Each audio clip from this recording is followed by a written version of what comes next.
So here's what we're going to do now. We're going to check in a little bit with you on how your own practice went in terms of your homework. Okay, so tell us a little bit about that.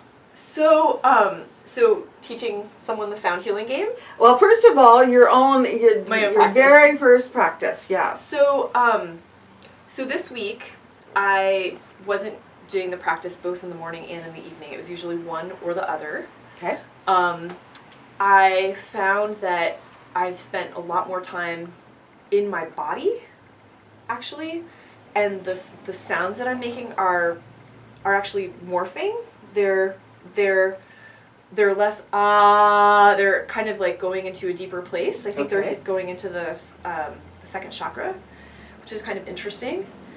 I'm also noticing that the movements are they're more like wide stretching and less, I don't know, they're changing. So that opening piece is really being reinforced, like opening that heart chakra. Yeah, so you can receive. Yes. It's very, very interesting, and really it still feels really good. It's like I viscerally need to do this. Right. Yeah. Right. Good. And that's what exactly we want to have happen.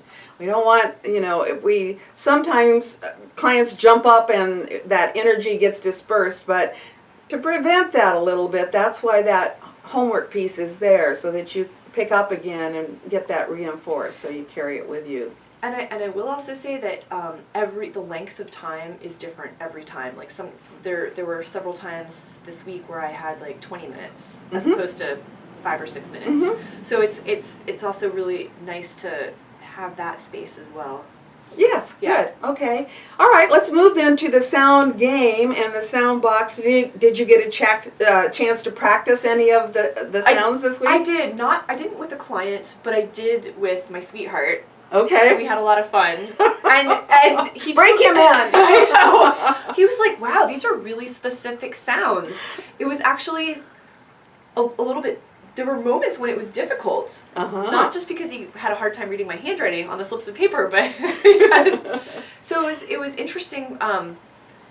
Yeah, it was fun. We did probably 8 back and forth. Good. And, we both got really into it. There was a lot of laughter. Good. Yeah. Well, by the way, while we're here, I've got this in my notes to kind of play with you a little bit more.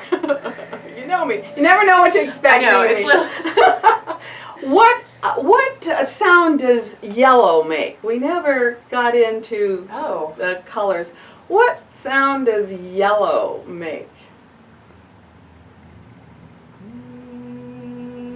All right, what's going through your head when you do that sound? It's a bright sound. It's a slightly high pitch because I don't know, yellow just it's kind of mellow to you. It's mellow as well. Yeah. But wonder if I'm just going to be the devil's advocate, like I love doing. Wonder if you were thinking of a lemon yellow. What would that sound like? All right, tone drops. You get the facial expressions, or it could, for me, be that squeaky, tart. I totally get that. All right.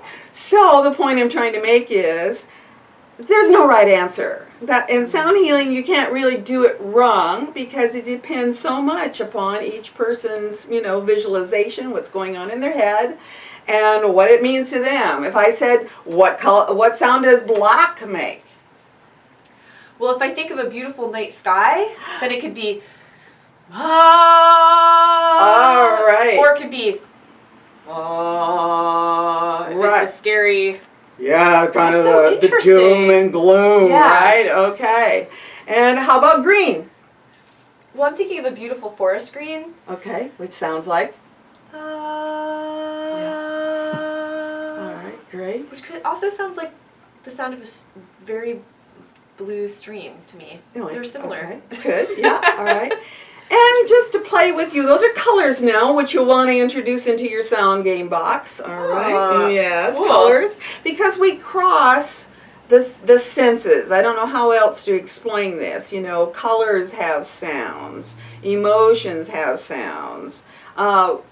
if I told you or asked you to give me a sound for a bruise, Ah. what would a bruise sound like? Ah. Oh, all right, you did it. This is it hurts, huh? Yeah. And for you, it sounds like it's a It's pretty. a moment of impact. What are you seeing? Yeah, yeah. Oh, a moment of impact. Moment of Okay. impact. Wonder if it had been there for a while. Yeah, yeah. So, what are you seeing in your head? I have to say, when I think about what a bruise is, it makes me a little queasy. So it's. Yeah, yeah. Okay, so you get the idea. You get the idea. You're crossing the senses, and. But that's also interesting. There was something temporal about that as well. It was very, is it the moment of impact? Is it after some time? Is it where in the healing process is it? Exactly. Exactly. And we'll get more into that when we are actually doing those first mini sound healings. We're leading up to that. We're doing some more emotional work. But before I hop to that, I wanted to, did you get a chance to teach the sound game to a student? Or just you work with your husband? Actually. It was just my sweetheart. My almost husband. Hey, that's good. That's good. It doesn't matter where you get your practice as long as you get it. So, and you had fun doing it. We had a really good time. Thought that was fun. Okay, great.